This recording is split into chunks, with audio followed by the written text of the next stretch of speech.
Hi ಎಲ್ರಿಗೂ ನಮಸ್ಕಾರ. Roopa cooking ಬ್ಲಾಗ್ಗೆ ಸ್ವಾಗತ. ಇವತ್ತು ಬೆಂಡೆಕಾಯಿ ಪಲ್ಯ ಮಾಡೋದನ್ನು ಹೇಳ್ಕೊಡ್ತಾ ಇದ್ದೀನಿ. ತುಂಬ ಕಡಿಮೆ ಟೈಮಲ್ಲಿ ಒಂದೊಳ್ಳೆ ಪಲ್ಯ ಮಾಡ್ಕೋಬೋದು. ಬನ್ನಿ ಹೇಗೆ ಮಾಡೋದು ನೋಡೋಣ. ಬಾಣಲಿನ ಕಾಯಕ್ಕೆ ಇಟ್ಕೊಂಡು ಅದಕ್ಕೆ ಒಂದು 3 ಟೇಬಲ್ ಸ್ಪೂನ್ ಆಗೋಷ್ಟು ಎಣ್ಣೆನ ಹಾಕ್ಕೋಬೇಕು. ಅರ್ಧ kg ಆಗೋಷ್ಟು ಬೆಂಡೆಕಾಯಿನ ನಾನಿಲ್ಲಿ ಥರ ಚಿಕ್ಕ ಚಿಕ್ಕದಾಗಿ ಕಟ್ ಮಾಡಿ ಇಟ್ಕೊಂಡಿದ್ದೀನಿ. ನೀವು ಬೇಕಿದ್ದರೆ ಯಾವ ಶೇಪಲ್ಲಾದರೂ ಕಟ್ ಮಾಡ್ಕೋಬೋದು.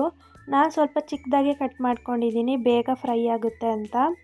ಬೆಂಡೆಕಾಯಿನ ನಾವು ಫಸ್ಟೇ ತೊಳ್ಕೊಂಡು ಆಮೇಲೆ ಕಟ್ ಮಾಡ್ಕೋಬೇಕು. ಕಟ್ ಮಾಡ್ಕೊಂಡು ತೊಳ್ಕೊಂಡ್ರೆ ಅದರಲ್ಲಿರೋ ಲೋಳೆ ಬೇಗ ಹೋಗಲ್ಲ, ಮತ್ತು ಎಷ್ಟೇ ಫ್ರೈ ಮಾಡಿದ್ರೂ ಹಂಗೆ ಇರುತ್ತೆ.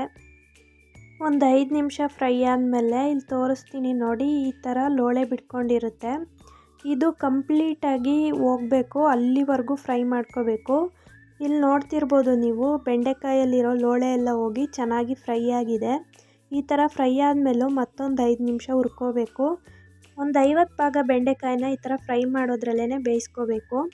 ಇಲ್ಲಿ ತಳ ಸ್ವಲ್ಪ ಅದು ಲೋಳೆ ಬಿಟ್ಕೊಂಡಿರೋದ್ರಿಂದ ಕಪ್ಪಗಾಗುತ್ತೆ. ಯಾವುದಾದ್ರೂ ಹಳೆ ಬಾಣಲಿ ಇದ್ದರೆ ಅದರಲ್ಲೂ ಮಾಡ್ಕೋಬೋದು. ಫ್ರೈ ಆದಮೇಲೆ ಒಂದು ಪ್ಲೇಟಿಗೆ ಎತ್ತಿಟ್ಕೋಬೇಕು. ಬೆಂಡೆಕಾಯಿ ಪಲ್ಯ ಮಾಡೋಕ್ಕೆ 1 ಈರುಳ್ಳಿ, 1 ಟೊಮ್ಯಾಟೊ, ಕರಿಬೇವಿನ ಸೊಪ್ಪು, ಅರಿಶಿನ, ಸ್ವಲ್ಪ ಸಾಸಿವೆ, ಖಾರದ ಪುಡಿ ಮತ್ತು ಸಾಂಬಾರು ಪುಡಿ ತೊಗೊಂಡಿದ್ದೀನಿ. ಹಾಗೆ 1 ಕಪ್ ಆಗೋಷ್ಟು ಕಾಯಿ ತುರಿ. ಬಾಣಲಿಗೆ 1-2 ಸ್ಪೂನ್ ಎಣ್ಣೆ ಹಾಕೋತಾ ಇದ್ದೀನಿ. ಎಣ್ಣೆನ ಜಾಸ್ತಿ ಹಾಕ್ಕೋಬೇಡಿ, ನಾವು ಬೆಂಡೆಕಾಯಿ ಫ್ರೈ ಮಾಡೋಕ್ಕೆ ಮೊದಲೇ ಎಣ್ಣೆ ಹಾಕಿರ್ತೀವಿ.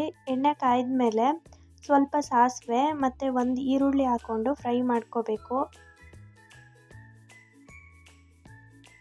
ಈರುಳ್ಳಿ ಫ್ರೈ ಆಗ್ತಿದ್ದಂಗೆ ಸ್ವಲ್ಪ ಕರಿಬೇವಿನ ಸೊಪ್ಪನ್ನ ಹಾಕೋತಾ ಇದ್ದೀನಿ. ಎರಡನ್ನೂ ಚೆನ್ನಾಗಿ ಫ್ರೈ ಮಾಡ್ಕೋಬೇಕು. 1 ಟೊಮ್ಯಾಟೊನ ಸೇರಿಸ್ಕೊಂಡು ಟೊಮ್ಯಾಟೊ ಸಾಫ್ಟ್ ಆಗೋವರೆಗೂ ಫ್ರೈ ಮಾಡ್ಕೋಬೇಕು. ಈ ಟೈಮಲ್ಲಿ ಖಾರ ಪುಡಿ ಬೇಡ ಅನ್ನೋರು ಮೆಣಸಿನ್ಕಾಯಿ ಕೂಡ ಸೇರಿಸ್ಕೋಬೋದು. ನಾನು ಮೆಣಸಿನ್ಕಾಯಿ ಸೇರಿಸ್ತಾ ಇಲ್ಲ, ಖಾರ ಪುಡಿ ಸೇರಿಸ್ಕೊತಾ ಇದ್ದೀನಿ. ಟೊಮ್ಯಾಟೊ ಫ್ರೈ ಆಗ್ತಿದ್ದಂಗೆ ಇದಕ್ಕೆ 1/4 ಟೀ ಸ್ಪೂನ್ ಆಗೋಷ್ಟು ಅರಿಶಿನ ಸೇರಿಸ್ಕೊಂಡು ಮತ್ತು ರುಚಿಗೆ ತಕ್ಕಷ್ಟು ಉಪ್ಪನ್ನ ಸೇರಿಸ್ಕೊಂಡು ಚೆನ್ನಾಗಿ ಫ್ರೈ ಮಾಡ್ಕೋಬೇಕು.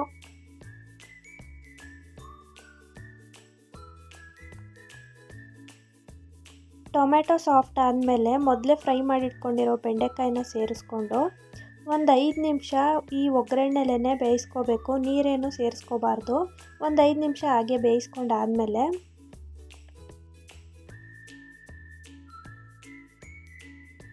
ಒಂದು ಚಿಕ್ಕ ಕಪ್ಪಲ್ಲಿ ನೀರನ್ನ ಸೇರಿಸ್ಕೊತಾ ಇದ್ದೀನಿ. ಜಾಸ್ತಿ ನೀರು ಹಾಕ್ಕೋಬಾರ್ದು, ಗೊಜ್ಜು ಥರ ಆಗುತ್ತೆ. ನಾನಿಲ್ಲಿ ಡ್ರೈ ಥರ ಮಾಡ್ತಾಯಿದ್ದೀನಿ.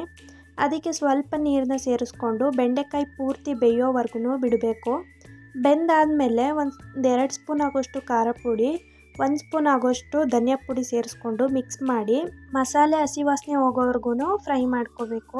ಬೇಯಿಸ್ಕೊಂಡಾದಮೇಲೆ ಲಾಸ್ಟಿಗೆ 1 ಕಪ್ಪಲ್ಲಿ ತೆಂಗಿನಕಾಯಿ ತುರಿನ ಸೇರಿಸ್ಕೊತಾ ಇದ್ದೀನಿ. ಇಲ್ಲಿ ನಾನು ಸ್ವಲ್ಪ ಜಾಸ್ತಿನೇ ತೆಂಗಿನಕಾಯಿ ತುರಿ ತೊಗೊಂಡಿದ್ದೀನಿ. ಚೆನ್ನಾಗಿರುತ್ತೆ ಈ ಥರ ಪಲ್ಯಕ್ಕೆಲ್ಲ ತೆಂಗಿನಕಾಯಿ ತುರಿ ಹಾಕಿದ್ರೆ. ನೋಡ್ತಿರ್ಬೋದು ಪಲ್ಯ ಎಷ್ಟು ಚೆನ್ನಾಗಿ ರೆಡಿಯಾಗಿದೆ ಅಂತ.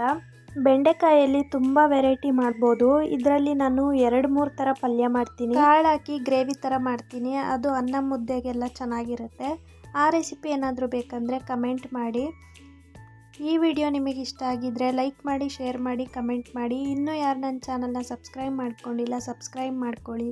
Thank you for watching.